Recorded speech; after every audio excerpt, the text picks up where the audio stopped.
اللهم صل على سيدنا ونبينا ومولانا محمد وعلى آل سيدنا ونبينا ومولانا محمد وبارك وسلم عليه۔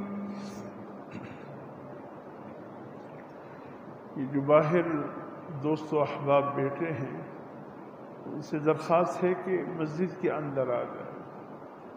مناسب نہیں ہے کہ آپ آئے پہلے اور بیٹھے بعد میں، اور یقین کیجئے جب تک امام سلام نہیں پھیرے گا آپ کی نماز ختم نہیں ہوگی۔ جب سلام تک آپ پابند ہیں تو پھر باہر کیوں بیٹھے؟ اندر آ جائیں۔ حضور صلی اللہ علیہ وسلم فرماتے ہیں جو شخص دنیا میں جتنے امام کے قریب بیٹھے گا قیامت کے دن اتنا اللہ کے قریب رہے گا، اور جتنا امام سے دور صفوں میں بیٹھے گا اتنا کل قیامت کے دن اللہ سے دور کی صفوں میں ہوگا۔ باقی ہر انسان کی اپنی مرضی میں نے حق پیغام پہنچا دیا۔ میرے محترم دوستو، آج امت مسلمہ جس دور سے گزر رہی ہے، الحمدللہ اس میں تو کوئی شک نہیں کہ آج کے دور کا مسلمان کلمہ پڑھنے والا ہے، اللہ کی ذات پہ ایمان رکھتا ہے، اللہ کے رسولوں پر ایمان رکھتا ہے، جناب نبی کریم صلی اللہ علیہ وسلم کے ختم نبوت پر ایمان رکھتا ہے، جتنی بھی آسمانی کتب کا نزول ہوا ہے ان سب پر ہم سب کا ایمان ہے۔ اللہ پاک کی جتنی فرشتے اللہ نے پیدا کیے ہیں خواہ وہ ہمیں نظر نہ آتے،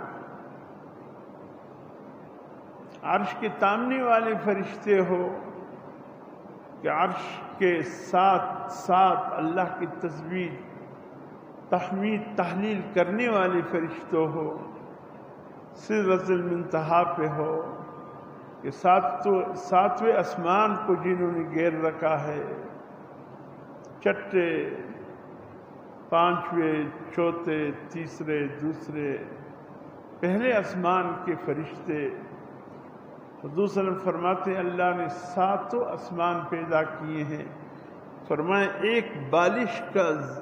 ایک بالش کی برابر بھی آسمانوں پر جگہ خالی نہیں جہاں اللہ کی فرشتے اللہ کے حمد و ثنا میں مصروف نہ ہو۔ اور فرمایا آسمانوں کے لیے آوازیں ہیں، جس طرح چارپائی پر ایک دو تین کے حد تک جب بیٹھ جائے تو چارپائی برداشت رکھتا ہے، جب اس سے زیادہ چارپائی پر کوئی بیٹھے تو چارپائی سے آواز آنی شروع ہو جاتی ہے کہ بس زیادہ مجھ میں تاب نہیں ہے کہ تمہیں سہ سکوں، لہذا بندے زیادہ ہو رہے ہیں، چارپائی بھی آواز دینا شروع کر دیتی ہے۔ حضور صلی اللہ علیہ وسلم فرماتے اسی طریقے سے آسمانوں کے لیے آوازیں ہیں، اس لیے کہ ایک بالش کی برابر بھی ساتوں آسمانوں پر جگہ خالی نہیں جہاں اللہ کے فرشتے اللہ کی عبادت میں مصروف نہ ہو۔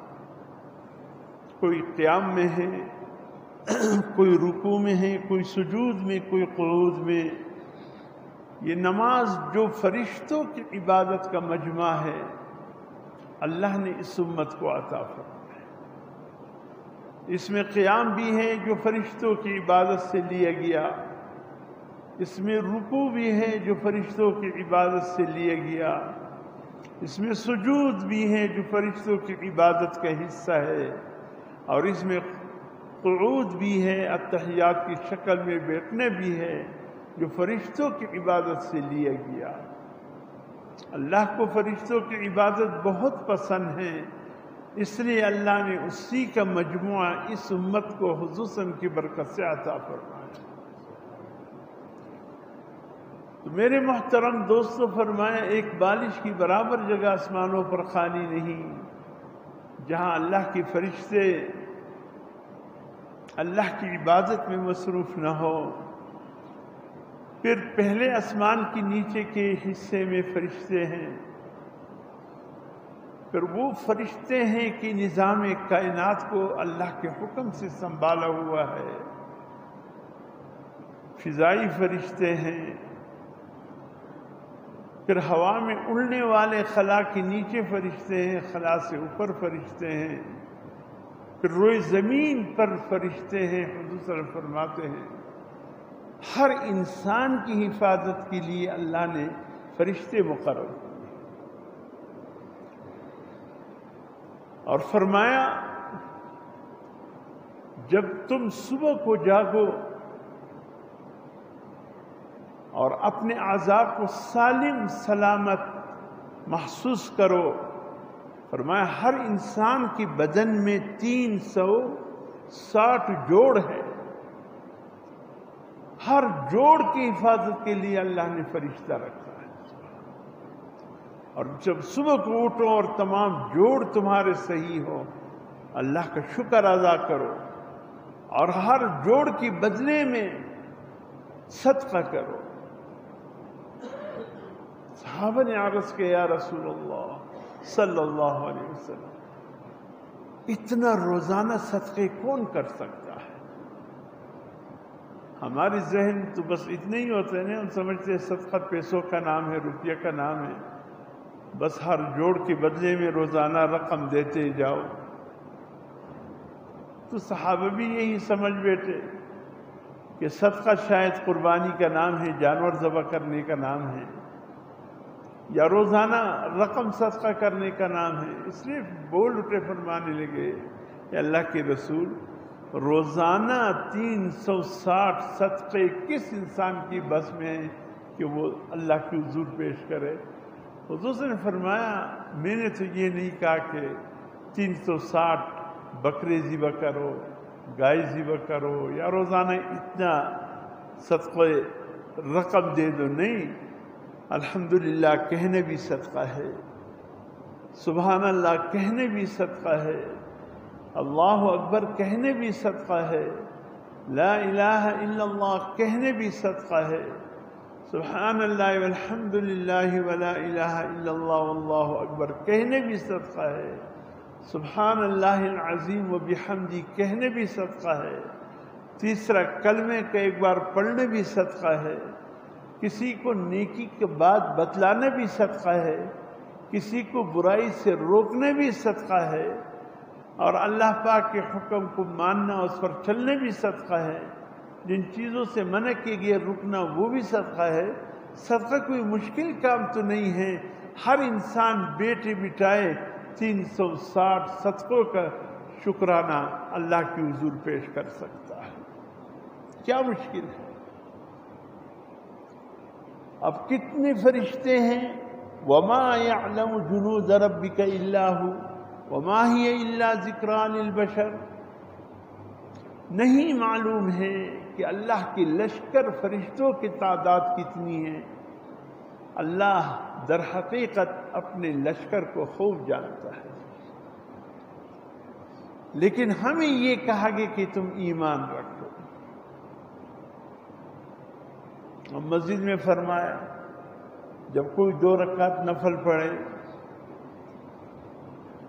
سنت پڑھے، فرض پڑھے، جب کہے السلام علیکم ورحمۃ اللہ، تو سلام کے معنی یہ ہے کہ ایک انسان جب باہر سے آتا ہے گھر میں تو گھر والوں پر سلام ڈالتا ہے، حکم بھی یہی ہے، حتیٰ کہ فرمایا اپنے گھر میں اگر داخل ہو کوئی بھی نہ ہو تب بھی سلام پڑھ کر داخل ہو، اگر چھوٹا معصوم بچہ ہو گھر میں تب بھی سلام ڈالا کرو، اگر خالی بیوی ہو تب بھی سلام ڈالا کرو۔ آدمی سوپیانو ته چې ووایو چې کور ته ځین او کور والا باندې سلام اچولو دی وشرمېږي، وایي به څنګه کېږي، څنګه به کېږي، نور ته سلام اچوي نو کور والا ته سلام ولې نسي اچولی؟ نوی نوی تبلیغ کې ولګېږي، معذرت غواړم، نو نوی نوی هغه شان یې زده کړي د ثواب کوي، خو ګرځې فرق کوي چې کوم ځای د ثواب کاري پاغه عمل وکما. نو د دام اورېدلې په تبلیغ کې چې کور کې کوي څوک نه کور والا یې هغې ته هم سلامه شوه. آدمی ورکې یو څه روزۍ لګول وه کور ته چې رالې کور کې کوشنان نو خالي کور والا وه او دی وشرمېدی چې اوس دې ته سلام څنګه واچوم. پټو ورڅخه او په مخې پټو واچوه کور والا ته زندګ کښېناستې وایي السلام علیکم. بابا دومره د شرم سلام یې درته نشي ویلی لکه دا چې وشرمېږي او سلام واچوي. په دې سره په کور کې خیر او برکت راځي، رحمتونه راځي. تو په اصل خبره ځان خپل سر خلاص کا. اس نے فرمایا گھر میں اگر ایک بچہ ہو گھر میں سلام نہ ڈالے، اگر اس بچے کو اللہ نے اتنا شعور عقل دیا ہو اور وہ مسئلوں کو جانتا ہو تو وہ اپنے والد کو کہہ سکتا ہے ابا جان آپ جائیے باہر، بغیر سلام کے آئے ہیں آپ، پھر سلام ڈال کر واپس آئے. ایک بیٹا اپنے والد کو کہہ سکتا ہے آپ بغیر سلام کے آئے ہیں، آپ جائیے واپس سلام ڈال کر آئے.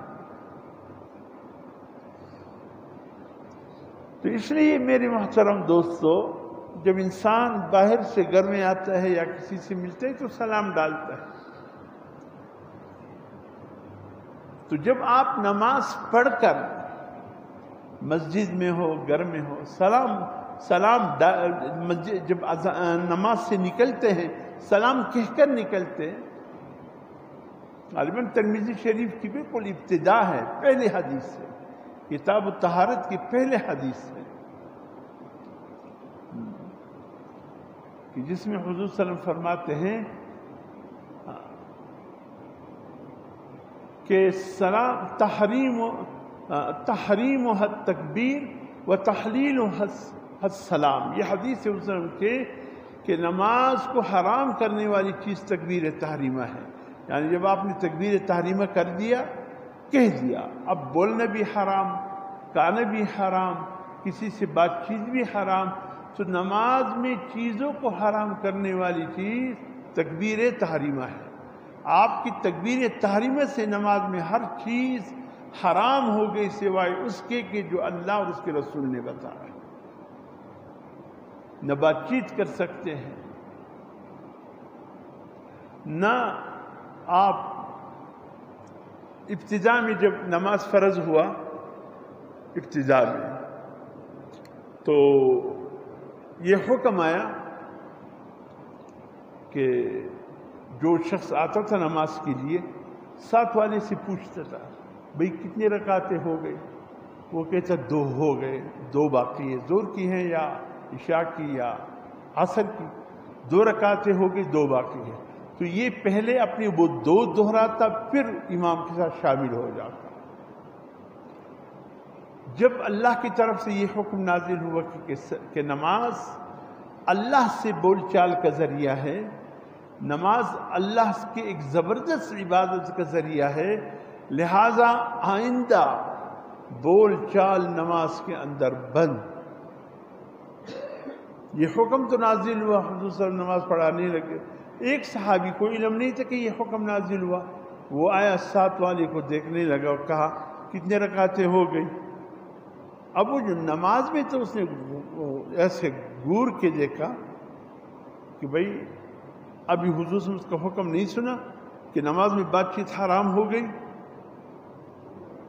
لیکن اس بیچارے کو پتہ نہیں تھا، وہ ابھی آیا تھا کسی کام یا زمیندار تھا، زمینداری کی طرف نکلا تھا، ابھی آیا، پتہ نہیں تھا حکم کا. اس نے جب دوسری دفعہ پوچھا، اس نے دوسری دفعہ ایسے گور کے دیکھا. پھر آنے والے نے یہ گور کر دیکھنے والے سے کہا تجھ پر 3 امام روئے، میں نے تو کوئی غلط بات نہیں کی، میں نماز کا پوچھ رہا ہوں، تم گور کے مجھے دیکھ رہے ہو. خیر کوئی بات نہیں تھی کہ اس نے نماز میں شامل ہوا. جو رکعتیں رہ گئے اس نے بعد میں ادا کیے. جب سب نے سلام پھیر لیا، حضور سے فرمایا بھئی نماز کے دوران رکعت کا کون پوچھ رہا تھا کہ کتنے رکعتیں ہو گئے؟ وہی صحابی کھڑا ہو، یا رسول اللہ میں پوچھ رہا تھا. فرمایا قریب آیا. اللہ قربان جاؤں حضور صلی اللہ علیہ وسلم، کیا انداز تھا سمجھانے، کیا انداز تھا تربیت کا، کس انداز سے صحابہ کرام کی تربیت کی. کس انداز سے واقعی اللہ نے آپ کو معلم انسانیت بنایا تھا. جہلائے عرب تو ایسے مقام صحابہ تک درجے تک تو نہیں پہنچے جن کو کافور پہ ہوتا تھا نمک کا دھوکا، بن گئے خاک کو اکسیر بنانے والے. کہاں گئے وہ مسلمان اگلے زمانے والے، گردنیں قیصر و کسریٰ کے جھکانے والے. اتنے سادہ دل مسلمان حضور کی تربیت نے کہاں سے کہاں پہنچا دیا. کیسے پیارا انداز تھا حسن کی تربیت کا، کبھی کسی کو ڈانٹا نہیں، طریقے کے ساتھ تربیت کے حسن. قریب بلائے، کہا کہ آپ نے پوچھا تھا جی یا رسول اللہ. کہا کہ اللہ کا حکم نازل ہوا ہے ابھی کی نماز سے پہلے کہ نماز اللہ کی عبادت کا ایک زبردست ذریعہ ہے، اس میں بول چال کی اجازت نہیں. جب تک انسان سلام نہ پھیرے اس وقت کسی کی بات کا جواب نہ دے. تکبیر تحریمہ اب ہر چیز کو حرام کر رہی ہے. آئندہ جب بھی نماز پڑھو امام کے ساتھ آؤ، اگر مقتدی تھے تو امام کے ساتھ تکبیر تحریمہ میں شریک ہو جاؤ. جب امام سلام پھیرے تم بھی سلام پھیرو. اور اگر مسبوق تھے تو یوں کرو کہ جب آ گئی جہاں امام کے ساتھ شامل ہو گئی وہاں شامل ہو جاؤ، جہاں شامل ہو گئے. میں جو گفتگو کرنا چاہتا ہوں مجھ سے رہ نہ جائے، لیکن مسئلے ہیں آ گئی تو کہہ دوں، کیا حرج ہے. ہو سکتے بہت سے لوگوں کی اصلاح ہو جائے. یہ ہم جب آ جاتے ہیں امام کو رکوع میں دیکھتے ہیں شامل تو ہو جاتے، وہ تو ٹھیک ہے. اگر امام کے ساتھ رکوع میں ایک دفعہ بھی سبحان ربی العظیم مل گیا رکعت مل گئی. اگر ہم نے تکبیر کہہ کر ہم جیسے ہی رکوع میں گئے، ابھی ہم رکوع میں سیٹ ہو رہے تھے کہ امام رکوع سے کھڑا ہوا، ہم نے ایک مرتبہ بھی امام کے ساتھ رکوع میں سبحان ربی العظیم نہیں پڑھا تو ہماری یہ رکعت نہیں. ایک مرتبہ امام کے ساتھ رکوع میں سبحان ربی العظیم کا کہنا ضروری ہے. ایک مرتبہ بھی کہہ دیا، ہمیں رکوع مل گیا امام کے ساتھ، اس رکعت کو دوبارہ نہیں لوٹا رہے. اگر ایک مرتبہ بھی نہیں ملا، امام کے ساتھ رکوع میں ہم برابر ہو ہی رہے تھے، سبحانہ شروع کیے ہی تھے کہ امام رکوع سے کھڑا ہوا، اب سمجھ لیجئے کہ اب آپ کو رکعت نہیں ملی. لیکن یہ جو آپ نے رکوع زائد کیا، آگے سجدے جو زائد آ رہے ہیں، ان سب میں اللہ آپ کو ثواب دے گا. رکعت تو نہیں ملی لیکن ثواب سے محروم نہیں ہوئے. اچھا، بعض لوگ باہر سے آ جاتے ہیں، امام سجدے میں ہوتا ہے، یہ کڑے رہتے ہیں کہ امام سجدے سے اٹھ جائے تو ہم پھر امام کے ساتھ رکعت میں شامل ہو جائیں. یہ غلط طریقہ ہے.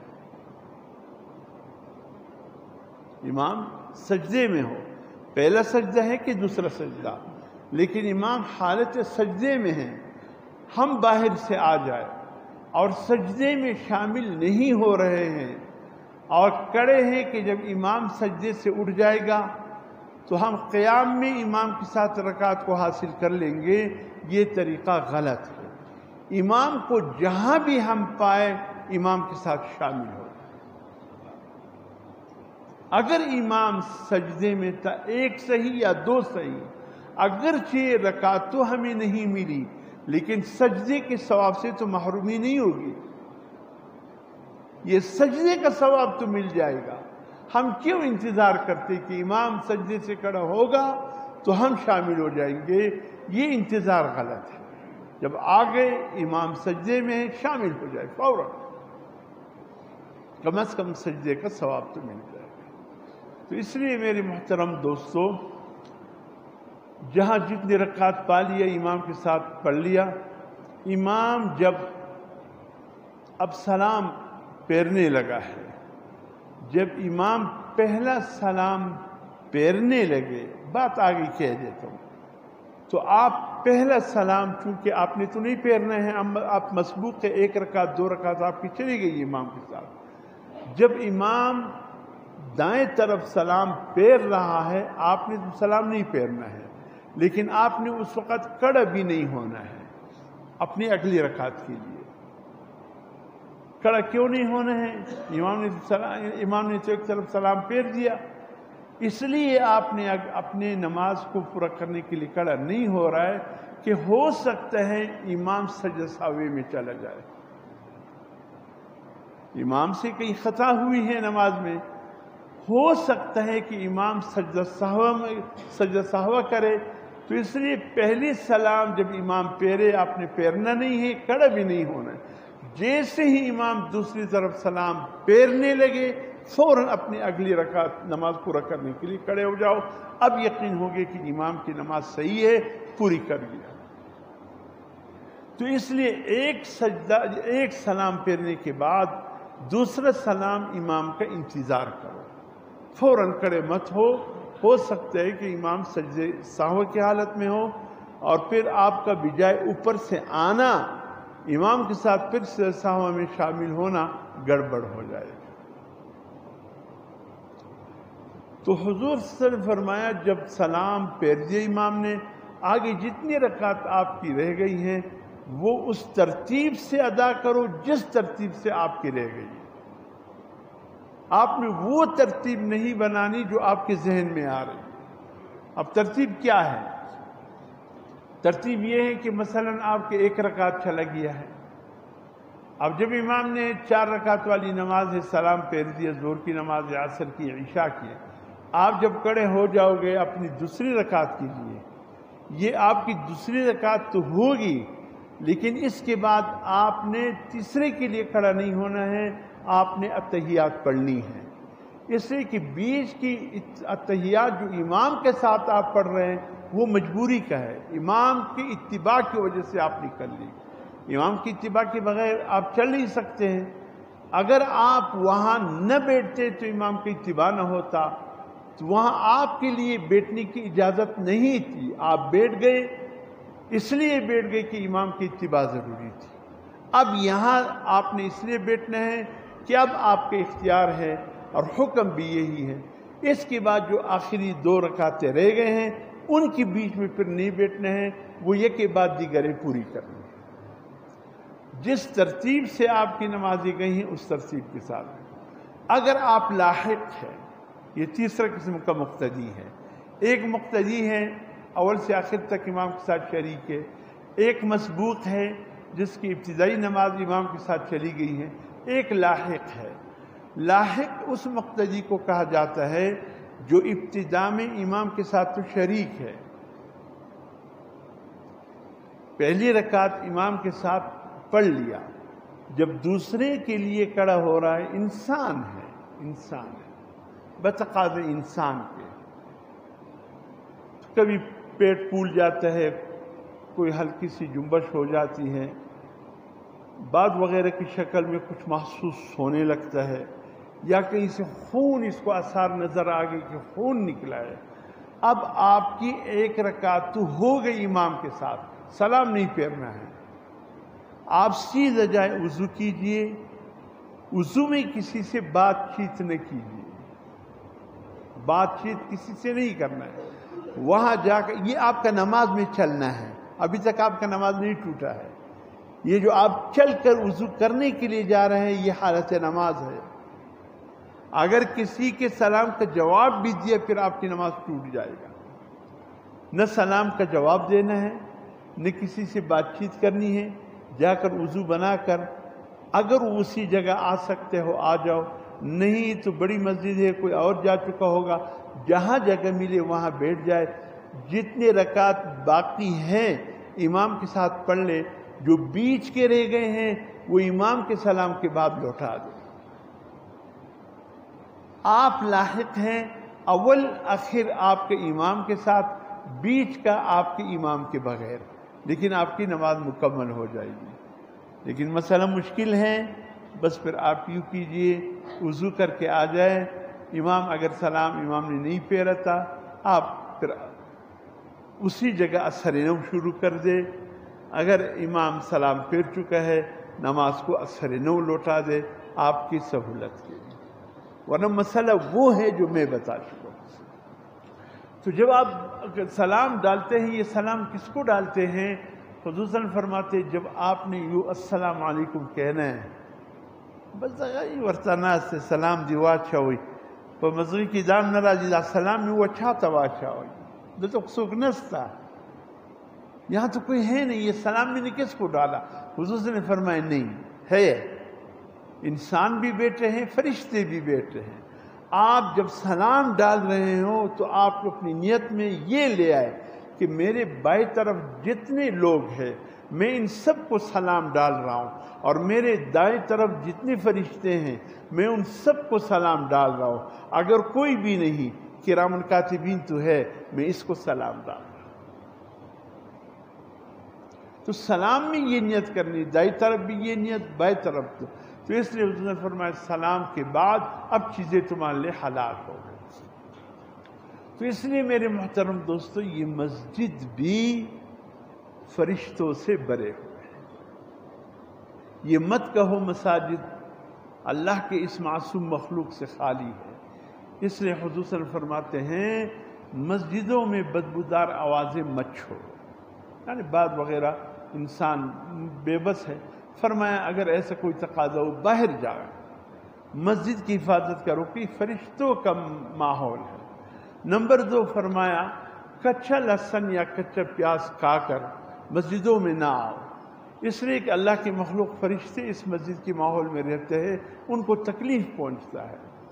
تو فرشتوں کو تکلیف سے بچانے کے لیے کچا لہسن کچا پیاز نہ کھایا کرو نماز کے قریب۔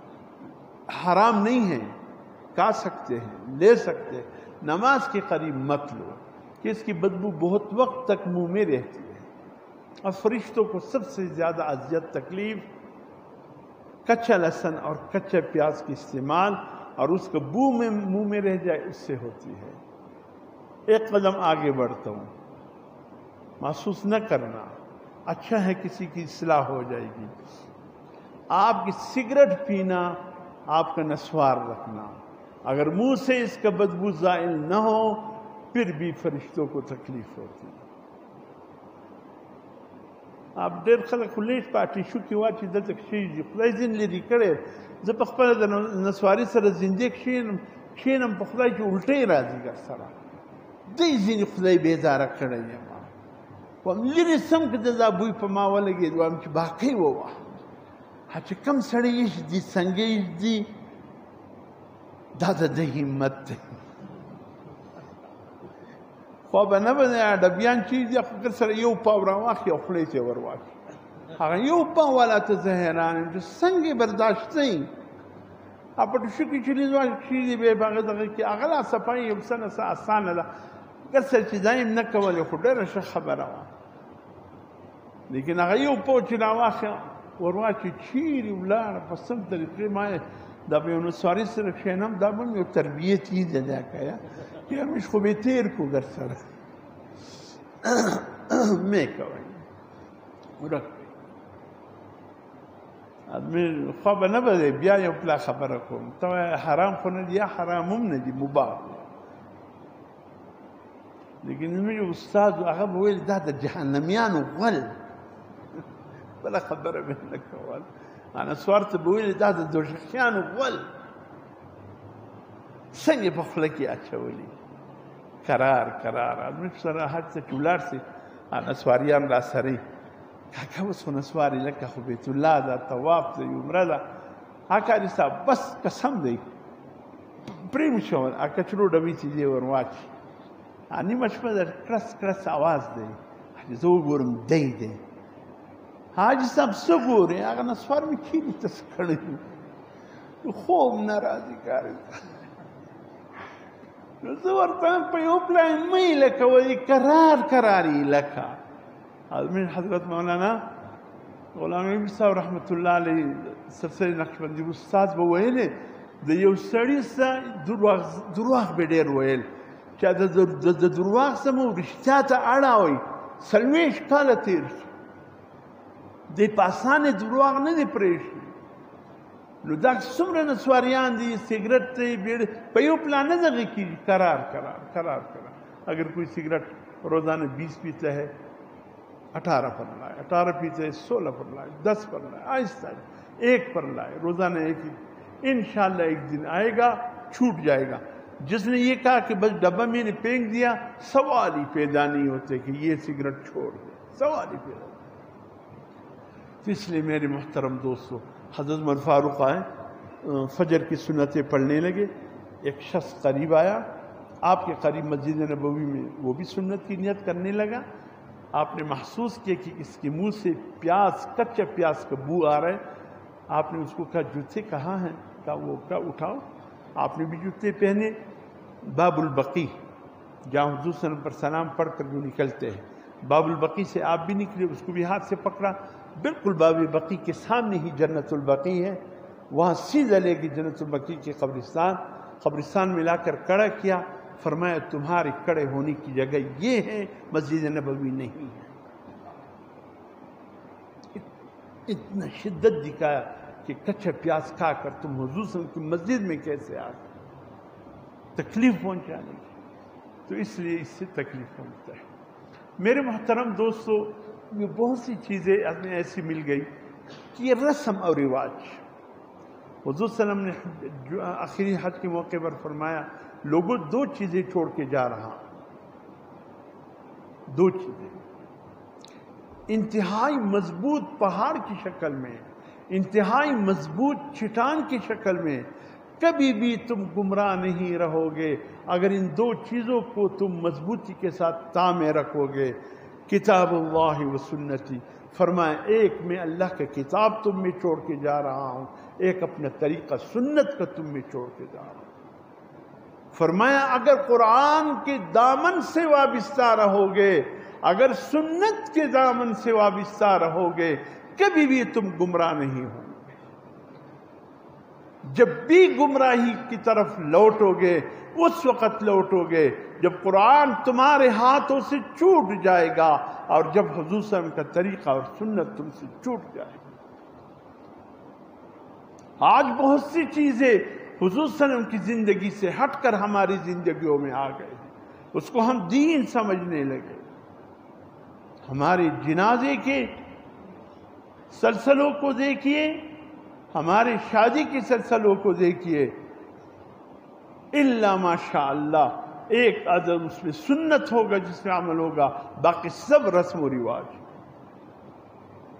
حضور صلی اللہ علیہ وسلم نے فرمایا جس گھر مسئلہ بتا رہا ہوں، اللہ نہ کرے ایسا ہو، جس گھر میں فوتگی ہو جائے، فرمایا 3 دن اس گھر والوں پہ غم ہے، اس گھر میں چولہا نہیں پکے گا غم کی وجہ سے، اور پکنے بھی نہیں چاہیے۔ فرمایا رشتہ داروں کو چاہیے، ہمسایوں کو چاہیے یہ 3 دن کچھ پکا کر بیچ دیا کرے، صاحب غم کے گھر میں بیچ دیا کرے، وہ بیچارے اپنی تکلیف غم میں ہوتے ہیں، اس کو کھانے پینے کا ہوش نہیں ہوتا۔ اور فرمایا جو قریب کے لوگ ہیں ان کو حکم دیا تم میت کی گھر میں یہ 3 دن کھانا مت کھاؤ، جاؤ اپنے گھروں میں کھاؤ۔ فرمایا یہ 3 دن قریب کے رشتہ دار جو اپنے گھر جا کر کھانا کھا سکتے ہیں، وہ ان 3 دن میت کی گھر میں کھانا کھاتے ہیں، قیامت کے دن اللہ اس کے دل کو مردہ کر دے گا کہ کیسے اس کا دل چاہتا ہے کہ غم کے گھر میں یہ کھانا کھا لے، منع کیا۔ تو ہمارا حال یہ ہے کہ میت والے کی گھر میں بریانی بھی پک رہی ہے، قورمے بھی پک رہے ہیں۔ ایک کہا مولوی صاحب زردہ ضروری ہوتے کہ نہیں ہوتے؟ استغفر اللہ، میں نے کہا تم دعوتی ولیمہ کر رہے ہو کہ میت کی کھانا دے رہے ہو؟ اب میت کی کھانے میں تم زردہ بھی دے رہے ہو؟ حد ہو۔ یہ تو بس ایک پیٹ پالنا ہے اس وقت، وہ بھی کوشش کیجیے کہ میت کے جو قرب و رشتہ دار ہے، جو اقربا وہ کھائے، دوسرے کے اس میں شریک ہوتے ہیں۔ شادیوں میں بھی یہ حال ہے، مولوی صاحب دیکھا مسجد میں پڑھا لیں گے، اب وہ بھی ختم ہو گیا سلسلہ۔ ہمارے حالوں کا حال بے حال ہوتا ہے۔ میں نہیں جاتا ہوں اب حالوں میں، کئی دفعہ میں نے ایک تو دلہا والے آ گئے ڈول باجے لے کر آ گئے، لیکن حد ہو گئی. میں نے دیکھا جب وہ باجے والے آ گئے تو لڑکی کا باپ بھی ناچ رہا تھا. میں نے باقی کو چھوڑا، لڑکی کے باپ کو بلایا. میں نے کہا تمہاری شادی ہے، تمہاری بیٹے کی شادی ہے؟ کہا نہیں جی بیٹی کی شادی ہے. میں نے کہا اتنا خوشی، بیٹی بار تھا تمہارے اوپر، بیٹی بوجھ تھا تمہارے اوپر، تمہاری گھر سے بیٹی رخصت ہو رہے اور تم ڈانس کر رہے ہو، شرم کرو. میں نے کہا حیا کرو. وہ جو رجسٹر تھا نکاح کا میں اٹھا کر میں نے دلہن کے باپ کی سر پر مارا، جاؤ کسی اور سے نکاح پڑھا. ایک رسم و رواج نے ہمیں برباد کر. بعض لوگوں کو میری طبیعت کا علم ہوا تو پھر آپس میں کہنے لگے جی وہ ڈول باجوں والوں نے جلدی جلدی فارغ کر دے، پھر قاری صاحب نے بلا لے نکاح کرنا. کہا جی ہاں یہ میرے لیے یہ تم لوگ ڈول باجے بجا رہے ہو، میں ناراض ہوتا ہوں، یہ اللہ ناراض ہوتے، یہ نہیں دیکھ رہے ہیں. رسم و رواج نے بیڑا غرق کر کے رکھا. ہر چیز سالگرہ آپ مناتے ہیں بچوں کے، اور پھر اس میں ماشاءاللہ 101 روپیہ رکھتے ہیں یا 111 رکھتے ہیں. یہ 1 روپیہ اوپر رکھنا لازمی ہے، یہ بھی کرتے ہوں. ارے سالگرہ خوشی کی بات ہے کہ غم کی بات ہے؟ بیٹے کا سال گزر گیا، بیٹی کا سال یا اللہ 1 سال گزر گیا ہم کچھ نہ کر سکے، تو ہمارے اس گناہ کو معاف فرما. میں بیوی کی شادی کی سالگرہ ہوتے جی مبارکبادی وصول ہو رہے ہیں، ہدیے وصول ہو رہے ہیں. بھئی سال گزر گیا شادی کے موقع پر، دیکھنا یہ چاہے کہ اس 1 سال میں بیوی نے کس حد تک شوہر کو نماز کا پابند بنایا یا شوہر نے کس حد تک بیوی کو نماز کا پابند بنایا، یہ دیکھنا چاہیے تھا. یا سال گزر گئے ایک دوسرے کو مبارکباد دے رہے، یہ تو غم کی بات ہے، اس میں خوشی کی بات کہاں سے آ گئی؟ یہ تو عیسائیوں کا طریقہ ہے، مسلمانوں کا طریقہ کہاں سے ہو رہا؟ خدا کے لیے نہ گھروں میں سالگرہ مناؤ، نہ کسی سالگرہ کے تقریبات میں شریک ہونے کا کوئی موقع کا اظہار کرو. اور بڑوں سے کہتا ہوں خدا کے لیے تم اس رسم کو توڑنے کے لیے کم از کم سالگرہوں کی تقریبوں میں تو مت جاؤ، تاکہ وہ بدظن ہو جائے کہ یہ کیوں نہیں آئے. بولو یہ حضور صلی اللہ علیہ وسلم کے سنت طریقے کے خلاف ہے، اس لیے میں نے اگر دینا ہے 100 روپیہ ہدیہ دے دو، 200، یہ 1 روپیہ اوپر کیوں دیتے ہو؟ پتہ ہے یہ اللہ کا حصہ ہے، یہ پیران پیر غوث اعظم کا حصہ ہے. استغفر اللہ، اللہ بھی راضی ہو جائے. حضرت پیران پیر رحمت اللہ علیہ میں نے کہہ دیا وہ ولیوں کا سرتاج ہے، لیکن یہ طریقہ غلط ہے کہ تم اللہ کے ساتھ کسی اہل حق کو بھی ملاؤ، ایک جیسے برابر کرو. یہ ظلم ہے، ظلم. کبھی کی شادی کی مسئلہ ہو یا کوئی بھی لفافے میں دینا ہو، یہ 1 روپیہ اوپر کبھی مت دیا کرو. خدا کے لیے یہ اللہ کے ساتھ کسی کو شریک ٹھہرانا ہے، اور جب شریک ٹھہرایا پھر اللہ سے یہ امید مت لگاؤ کہ اللہ تمہاری مغفرت فرمائے گا. اللہ فرمائیں گے جاؤ جس کو میرا شریک بنائے اسی کو مغفرت. میرے محترم دوستو، یہ مہینہ جس اسلامی لحاظ سے جس میں میرے اور آپ موجود ہیں، اس مہینے کو کیا کہتے ہیں؟ اس مہینے کو کیا کہتے ہیں؟ بھئی زور سے کہو، ذی القعدہ کا مہینہ. اسلامی مہینے بھی آپ بھول رہے ہیں، یاد نہیں ہے. ذی القعدہ، ذی الحج، محرم، جی جنوری، فروری، مارچ، اپریل، وہ تو خوب یاد ہے کہ آپ کی تنخواہ ان تاریخوں میں مل جاتی ہے، لیکن اسلامی تاریخی جس میں اہم ترین عبادات اللہ نے رکھے بھول جاتے. ذی القعدہ کا مہینہ، اکثر گھروں میں اس مہینے کو کیا کہا جاتا ہے؟ خالی کا مہینہ. ابھی بھی ایسے گھرے ہیں دا خالی میاشتہ، دا خالی میاشتہ، یہ خالی کا مہینہ ہے. کس چیز سے خالی؟ نہ کوئی خوشی کا تقریب مت بناؤ، نہ کوئی نکاح اس میں مت رکھو، کوئی شادی مت رکھو. کیوں خالی ہے یہ مہینہ؟ کس چیز سے خالی ہے؟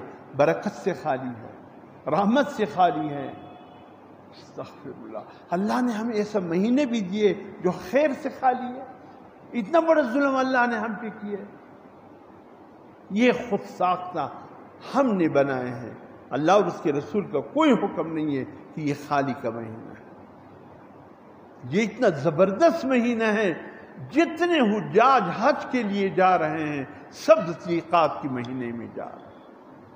ذوالقعدہ کے مہینے میں ہر گھر سے یہ آوازیں آ رہی، مبارک ہو تمہارا گھر کا فرد حج کے لیے جا رہا. اتنا پیارا سفر کا آغاز ذوالقعدہ کے مہینے میں ہو رہا ہے. یکم ذوالقعدہ سے جو حجاج کرام کے یکم 2 ذوالقعدہ سے جو پروازیں شروع ہے 29-30 پہ جا کر پروازیں ختم ہوں گی. پورے مہینے حج کی پروازیں چلیں گے. اور ہم کہتے ہیں حاجیوں کے لیے تو خیر و رحمت کا مہینہ ہو گیا، ہم کہتے ہیں ہمارے لیے خیر و رحمت سے خالی مہینہ. حضور صلی اللہ علیہ وسلم نے کتنی عمریں کی ہیں اپنی زندگی میں؟ 4 عمریں کی ہیں حضور صلی اللہ علیہ وسلم نے. صرف ایک عمرہ جو آخری حج کے موقع پر کیا ہے، چونکہ آپ صلی اللہ علیہ وسلم 4 ذی الحج کو، اگرچہ حج کا احرام آپ صلی اللہ علیہ وسلم نے 15 ذوالقعدہ کو باندھا تھا ذوالحلیفہ بیر علی سے، تقریباً 19 دن میں حضور صلی اللہ علیہ وسلم مدینے سے مکے پہنچا. پیدل سفر تھا. 4 ذی الحج کو پہنچنے کے بعد 5ویں ذی الحج کو حضور صلی اللہ علیہ وسلم نے عمرہ عطا فرمایا. یہ ایک عمرہ ذی الحج میں ہوا. باقی 3 عمرے حضور صلی اللہ علیہ وسلم نے جو کیے یہ 3 کے 3 ذوالقعدہ کے مہینے میں.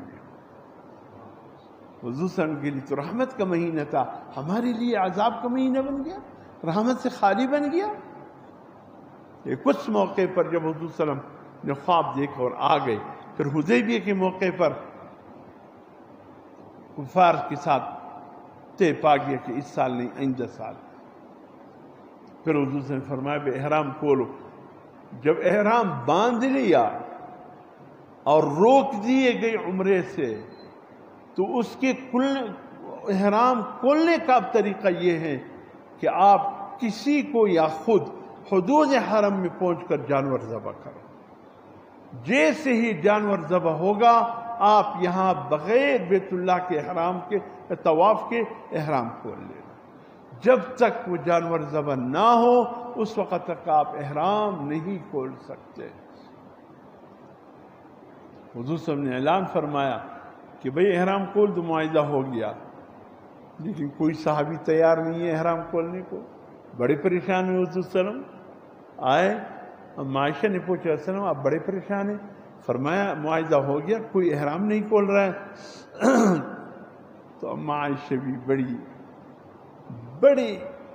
دور کی نظر رکھتی تھی، بڑی دور کی. کہنے لگے یا رسول اللہ ایک بات کہوں، محسوس تو نہیں کریں گے؟ کہا نہیں عائشہ کہو کیا بات ہے؟ فرمایا یا رسول اللہ آپ خود بھی تو نہیں کھول رہے. یا رسول اللہ آپ خود کھول دیں باقی کھول دیں گے. تو حضور نے فرمایا عائشہ کیسی زبردست بات کی. گئے حضور صلی اللہ علیہ وسلم نے جانور ذبح کی احرام کھول لیا. بس صحابہ نے جب یہ دیکھا یقین ہو گیا، آدھے گھنٹے میں سب احرام کھل چکے تھے.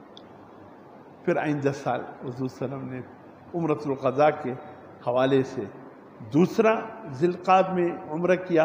تیسرا عمرہ حضور صلی اللہ علیہ وسلم غزوہ حنین کے موقع پر جب طائف کی طرف سے واپس آ رہے تھے، مقام جعرانہ جس کو بڑا عمرہ کہا جاتا ہے، لیکن ثواب میں مسجد عائشہ جعرانہ ایک برابر ہے. لیکن چونکہ حضور صلی اللہ علیہ وسلم وہاں سے آ رہے تھے حنین کے بعد تو جعرانہ سامنے آ گیا. حضور صلی اللہ علیہ وسلم نے فرمایا اس جعرانے پر احرام سب باندھ لو، ہم جا کر کے طواف بیت اللہ کرتے، عمرہ کرتے. یہ بھی اتفاق سے ذی القعدہ کا مہینہ. تو حضور صلی اللہ علیہ وسلم کے لیے تو سراسر رحمت ہے. ہم کیوں اس مہینے کو اپنے لیے منحوس سمجھتے؟ اب تو الحمدللہ مسلمان کافی حد تک اپنے اصل پہ آ رہا ہے. جو دین حضور صلی اللہ علیہ وسلم لے کر آئے تھے اسی دین پر آ رہا ہے. لیکن پھر بھی بعض پرانے بزرگیاں جس گھروں میں ہیں وہ ابھی تک جوانوں کے ذہنوں کو ذرا واش کر رہی ہے کہ نہیں ہم یہاں کی خیر نہ سچ وانا کے کوزدکم عادے یا وانا کے زیادہ خیرت خالی میں آشتا. خود دې اجازه دا مشران نه راکړي، دا سپینږیري نه راکړي، د خوشحالۍ د واده اجازه نه راکړي، یا دا میاشت د خیره څه خالي ده، دا شکر به نه کوي. کاکا د عادی منې کې د حضور صلی اللہ علیہ وسلم منې ستا خوښه ده، بس خلاص ہو گیا. تو اس لیے رسم و رواجوں کو چھوڑ دو، اللہ اور اس کے رسول کے سنت طریقوں کو اپناؤ، انشاءاللہ حضور صلی اللہ علیہ وسلم کی شفاعت بھی ملے گی، کامیابی ملے گا، دنیا بھی بہتر ہوگا، آخرت بھی بہتر ہوگا. اللہ پاک عمل کی توفیق عطا فرمائے. سنت یہ فرمائے.